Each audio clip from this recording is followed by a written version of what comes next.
मेरे YouTube channel DS mathematics classes में आपका एक बार फिर से स्वागत है। आज का जो लेक्चर है वो क्लास 12 मैथमेटिक्स के स्टूडेंट्स के लिए है, जिसमें हम chapter first relation and functions के बारे में बात करेंगे। और आज का जो लेक्चर है वो टाइप्स ऑफ फंक्शंस के बारे में है, जिसमें हमने अभी तक टोटल 7 फंक्शंस के बारे में बात की और एक फंक्शन सीरीज रह रहा था हमारा, कौन सा, मैनी वन इनटू फंक्शन या फिर बहुएकी अंतरछेदी फलन। तो आज टाइप्स ऑफ फंक्शन जो टॉपिक है आपका वो कंप्लीट हो जाएगा। इसमें सिर्फ ये लास्ट फंक्शन है बहुएकी अंतरछेदी फलन। और इस डेफिनेशन के बाद हम एक इंपॉर्टेंट टॉपिक स्टार्ट करने जा रहे हैं, फलनों का संयोजन। की फलनों का संयोजन होता क्या है, किस प्रकार से व्यक्त करते हैं, किस प्रकार से डिफाइन करते हैं, और उस पर बेस्ड कुछ इंपॉर्टेंट एग्जांपल्स करेंगे। तो देखिए आज की last definition types of functions की ये है बहुएकी अंतरछेदी फलन या फिर मैनी वन इनटू फंक्शन। तो देखो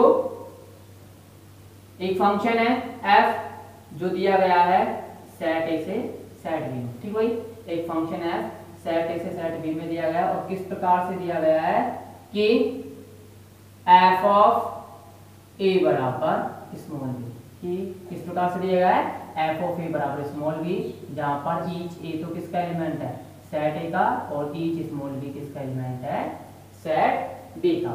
ठीक है, अब देखो ये जो फंक्शन f है, फंक्शन f है, ये function f many one into function, ये जो फंक्शन f है ये function f many one into function कहलाता है यदि ये निम्न शर्तों का पालन करे। कौन कौन सी है, एक तो है आपकी सबसे पहले का जो आपकी शर्त है वो ये है कि फंक्शन क्या होना चाहिए, मैनी वन होना चाहिए, मतलब फंक्शन क्या होना चाहिए, बहुएकी। और बहुएकी का मीनिंग क्या होता है कि सेट ए के आप कोई भी दो डिफरेंट एलिमेंट लीजिए तो उनकी सेट बी में जो इमेजेस मिलेंगे वो क्या मिलेंगे, सेम मिलेंगे। ठीक भाई, कहने का मतलब है कि सेट ए में का दो या दो से अधिक एलिमेंट इस प्रकार के होने चाहिए कि वो आपस में तो भिन्न हो लेकिन उनकी एफ इमेज क्या हो, सेम हो। ठीक है, इसमें सेट बी में। और सेकंड क्या है कि फंक्शन क्या होना चाहिए, इनटू फंक्शन होना चाहिए या फिर अंतरछेदी फलन होना चाहिए। अंतरछेदी का मीनिंग क्या है कि सेट बी में कम से कम एक element small B, set B में कम से कम एक element small B belongs to capital B इस प्रकार से विद्यमान हो, इस प्रकार से विद्यमान हो कि उसकी इनवर्स इमेज क्या हो, सेट ए में एग्जिस्ट ना हो। कहने का मतलब है कि समुच्चय बी में एक अवयव स्मॉल बी इस प्रकार से विद्यमान हो कि उसकी इनवर्स इमेज, मतलब इनवर्स इमेज क्या हो, एग्जिस्ट ना हो। कहने का मतलब है इनवर्स इमेज का मान कितना हो, 5 हो, that is F inverse B बराबर क्या हो, 5। ठीक है, तो ये आपकी डेफिनेशन हो गई बहुएकी अंतरछेदी फलन या फिर मैनी वन इनटू फंक्शन। समुच्चय ए से बी में परिभाषित कोई फलन, समुच्चय ए से बी में परिभाषित कोई फलन मैनी वन इनटू फंक्शन या बहुएकी अंतरछेदी फलन कहलाता है यदि फर्स्ट फंक्शन क्या हो, बहुएकी हो और साथ के साथ क्या हो, अंतरछेदी हो। बहुएकी का मीनिंग क्या होता है कि सेट ए में दो डिफरेंट एलिमेंट, सेट ए में किन्हीं भी दो डिफरेंट एलिमेंट के लिए आपको सेट बी में क्या मिलनी चाहिए, दो उनकी इमेजेस से मिलनी चाहिए, एफ इमेजेस। और दूसरी बात कि जो अंतरछेदी फलन है उसका मीनिंग क्या होता है कि सेट बी में कम से कम एक एलिमेंट स्मॉल बी ऐसा हो एग्जिस्ट की उसकी एफ इनवर्स उसकी इनवर्स इमेज का मान कितना हो, 5 हो, या फिर उसकी इनवर्स इमेज सेट ए में एग्जिस्ट ना हो। तो ठीक है, ये आपकी मैनी वन इनटू फंक्शन की डेफिनेशन कंप्लीट होती हुई। तो देखिए माना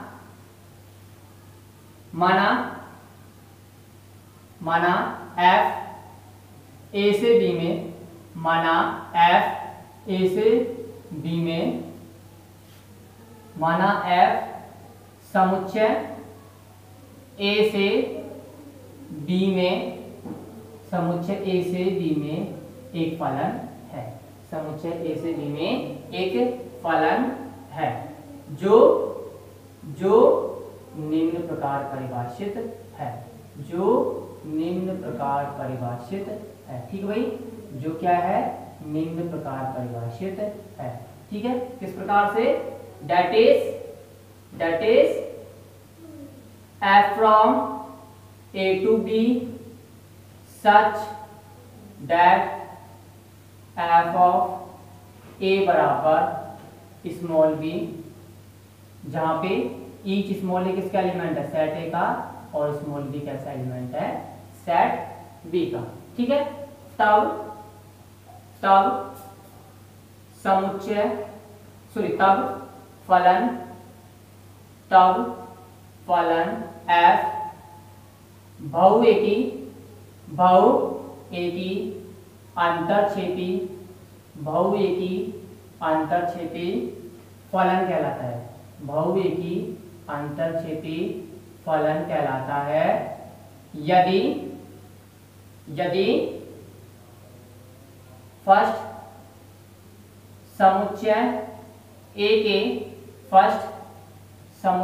के किन्हीं भी दो भिन्न अवयवों के f प्रतिबिंब, किन्हीं भी दो भिन्न अवयवों के f प्रतिबिंब समुच्चय ए में समुच्चय बी में भिन्न हो। समुच्चय बी में क्या हो? भिन्न हो। That is each a1, a2, या फिर ऐसे लिख दो that is a1 does not equal to a2, this implies f of a1 does not equal to f of a2, जहां पे each a1 a2 belongs to capital A। ठीक है, फिर उसके बाद सेकंड है समुच्चय बी में कम से कम एक अवयव समुच्चय बी में कम से कम एक अवयव small b belongs to b इस प्रकार विद्यमान हो, इस प्रकार हो कि उसका पूर्व प्रतिबिंब समुच्चय ए में विद्यमान न हो।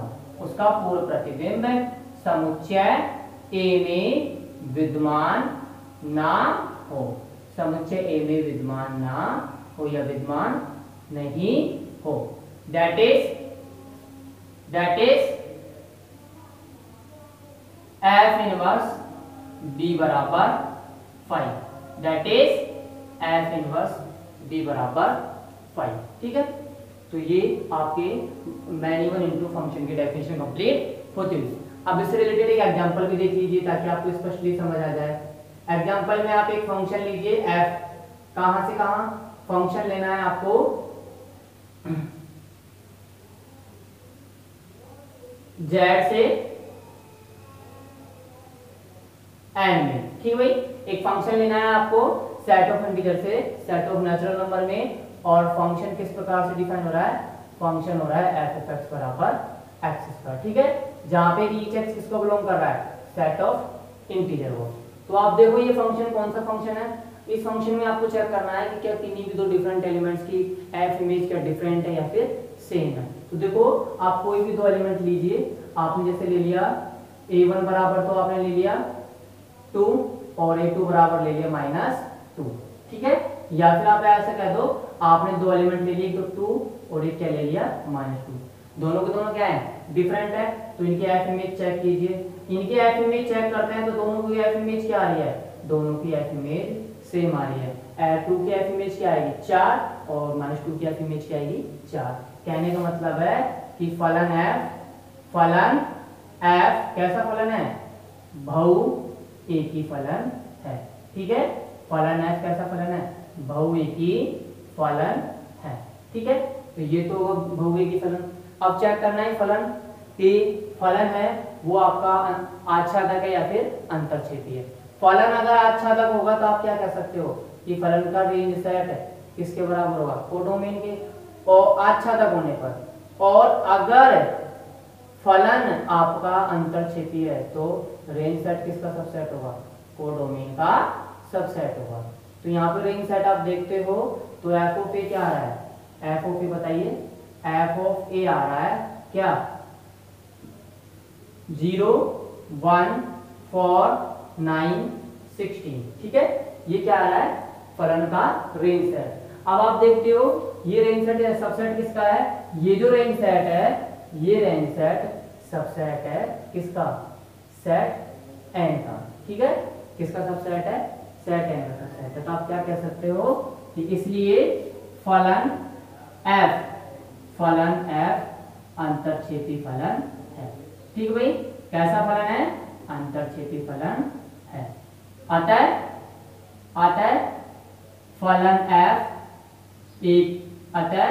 फलन एफ बहुएकी अंतरछेदी फलन है।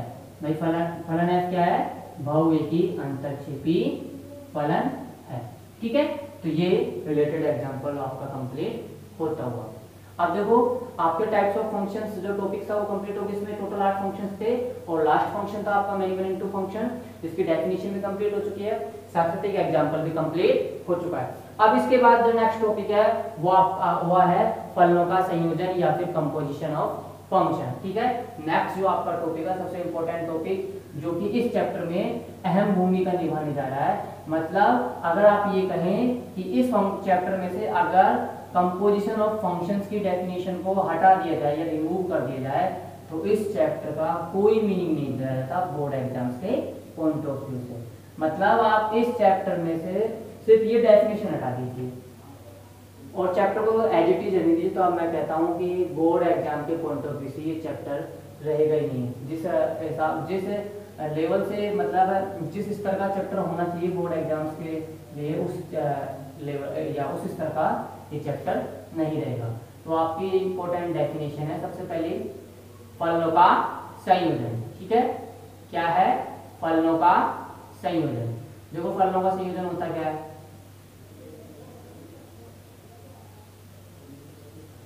फलनों का संयोजन या composition of function, composition of function, ठीक है, कंपोजिशन ऑफ फंक्शन। देखो भाई अब की बार अभी तक आपने फंक्शन डिफाइन किया, उनके लिए आपने हमेशा कितने सेट माने, अब की बार आपने सेट या तो 2 माने या फिर सेट कम से कम कितना लिया 1।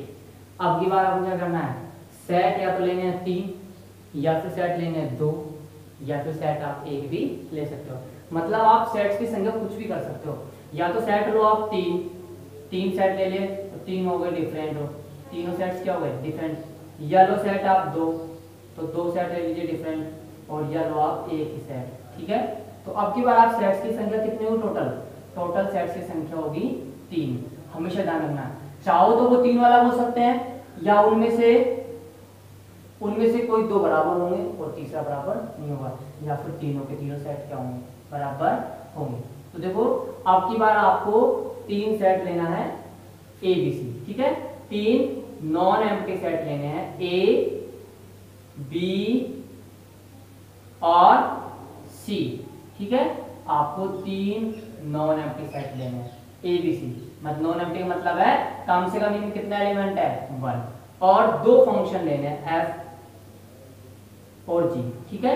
2 फंक्शन लेने हैं आपको एफ और जी, जहां पे एफ तो डिफाइन हो रहा है ए से बी में और जी डिफाइन हो रहा है बी से सी में, ठीक है। एफ डिफाइन हो रहा है ए से बी में, जी डिफाइन हो रहा है बी से सी में, और साथ के साथ एफ डिफाइन किस प्रकार से हो रहा है कि each X belongs to A के लिए small B belongs to B such that F of small X नहीं, each small A belongs to capital A के लिए एफ ऑफ ए बराबर बी, ठीक है। ये जो फंक्शन डिफाइन हो रहा है आपका एफ किस प्रकार से हो रहा है कि समुच्चय के प्रत्येक एलिमेंट के लिए सेट बी में एक एलिमेंट स्मॉल बी इस प्रकार से कि एफ ऑफ ए बराबर बी, और दूसरा जो आपका फंक्शन है वो डिफाइन हो रहा है जी कहां से कहां, बी से सी में। ये किस प्रकार से डिफाइन हो रहा है, ये हो रहा है कि each small B belongs to B के लिए C belongs to capital C such that G of B बराबर सी, ठीक है, जी ऑफ बी बराबर सी। तो देखो इन दोनों फलनों का संयोजन, इन दोनों फलनों का संयोजन तभी परिभाषित होगा, इन दोनों फलनों f और g का संयोजन तभी परिभाषित होगा। फलनों f तथा g का संयोजन तभी परिभाषित होगा, संयोजन तभी परिभाषित होगा, संयोजन तभी परिभाषित होगा कब? जब तीन कंडीशन है। कौन कौन सी?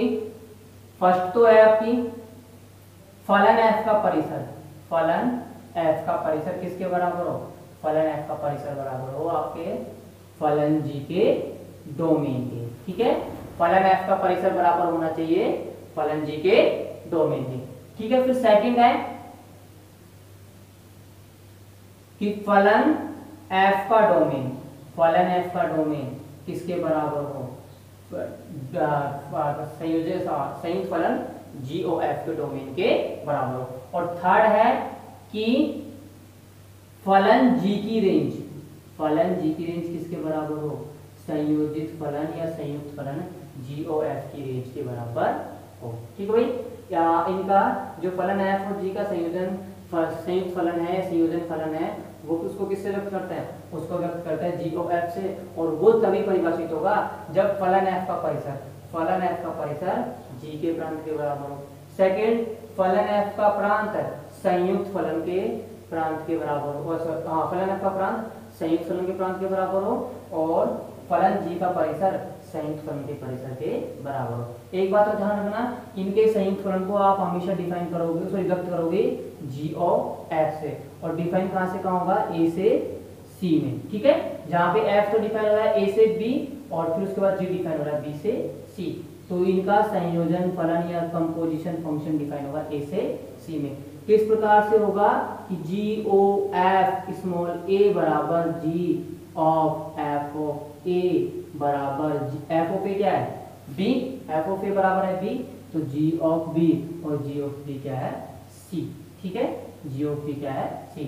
कहने का मतलब है कि प्रांत a के अवयव a के लिए आपको परिसर में कौन सा एलिमेंट मिलेगा? स्मॉल c मिलेगा। ठीक है, और देखो यहाँ पे आप देखते हो कि फलन संयुक्त फलन g और f का प्रांत क्या है? a, और परिसर क्या है? c। तो यही मैं कहना चाह रहा हूँ कि फलन f का प्रांत फलन g और f के प्रांत के बराबर हो, और फलन g का परिसर फलन g और f के परिसर के बराबर हो। ठीक है, तो ये आपकी डेफिनेशन कंप्लीट होती हुई। दोबारा से देख लो, आपको तीन नॉन एम्प्टी सेट लेना है a b c, जिसमें तीन नॉन एम्प्टी सेट ले, मतलब उसमें उन सेटों में कम से कम कितने एलिमेंट है? एक एलिमेंट एग्जिस्ट है। ठीक है, तीनों सेटों में।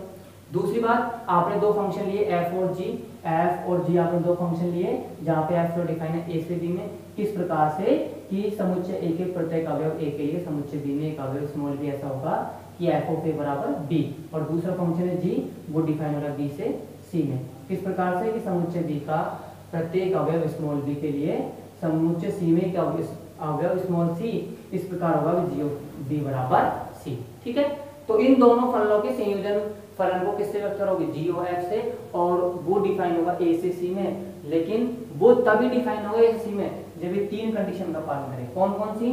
कि f का परिसर g के डोमेन के बराबर, देखो f का जो परिसर है वो g के डोमेन के बराबर है। ठीक है, f का परिसर g के डोमेन के बराबर हो, f का प्रांत g और f के प्रांत के बराबर हो, और g का परिसर g और f के परिसर के बराबर हो। ठीक है, और ये फंक्शन डिफाइन किस प्रकार से होगा? फंक्शन डिफाइन होगा इस प्रकार से। तो ये आपकी डेफिनेशन कंप्लीट होती हुई।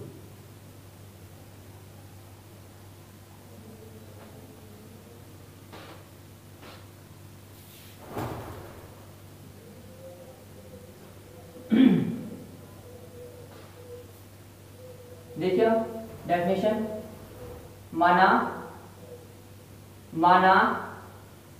a b व c कोई तीन अरिक्त उपसमुच्चय या कोई तीन अरिक्त समुच्चय है। ठीक है, क्या है? कोई तीन अरिक्त समुच्चय है। ठीक है, that is a does not equal to 5, b does not equal to 5, c does not equal to 5। ठीक है, तथा f और g कोई दो फलन है, कोई दो फलन है जो जो जो क्रमशः समुच्चय ए से समुच्चय बी में, समुच्चय ए से समुच्चय बी में और समुच्चय बी से और समुच्चय बी से समुच्चय सी में परिभाषित है, समुच्चय सी में परिभाषित है। दैट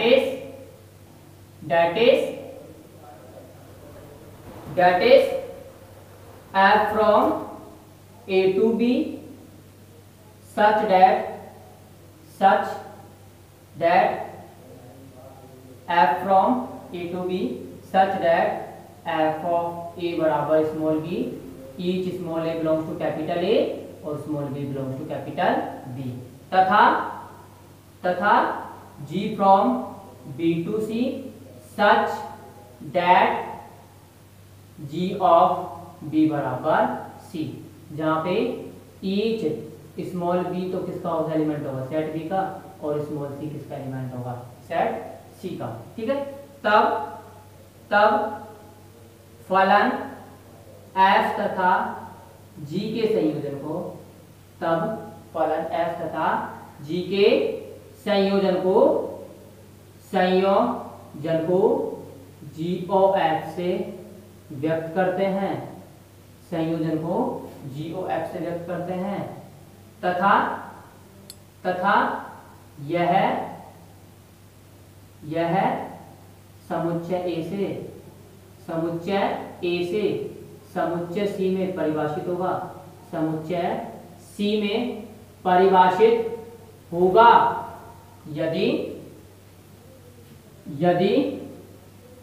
यदि फर्स्ट क्या है, फलन f का परिसर बराबर फलन g का प्रांत। ठीक है, फलन f का परिसर बराबर फलन g का प्रांत, that is range of f बराबर डोमेन ऑफ g। ठीक है, सेकंड है फलन f का प्रांत बराबर फलन g of f का प्रांत, ठीक है, that is domain of f बराबर domain of c of f। और थर्ड है फलन g का परिसर बराबर फलन g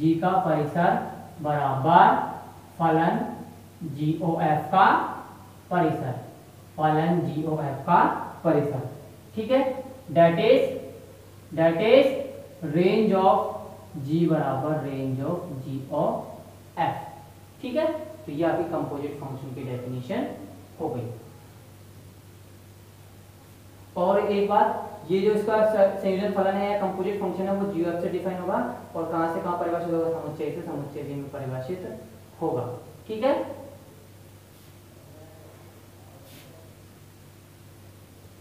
इसे निम्न प्रकार परिभाषित किया जाता है, ठीक भाई, किस प्रकार परिभाषित किया जाता है, इसे निम्न प्रकार परिभाषित किया जाता है कि g of f from a to c such that g of f a बराबर c, जहां पे each स्मॉल ए सेट ए का एलिमेंट है और स्मॉल सी सेट सी का एलिमेंट है। ठीक है, तो ये आपकी डेफिनेशन कंप्लीट होती हुई।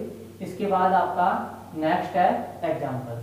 एक एग्जांपल ले लेते हैं जिसमें आपको एक फंक्शन दिया गया f जो डिफाइन है r से r में। r क्या है, यहाँ पे वास्तविक संख्याओं का समुच्चय, और ये किस प्रकार से डिफाइन हो रहा है कि f of x बराबर x स्क्वायर। ठीक है, और एक और फंक्शन ले लो आप g, जो कहां से कहां डिफाइन हो रहा है, सेट r से r में, किस प्रकार से कि g of x बराबर sin x।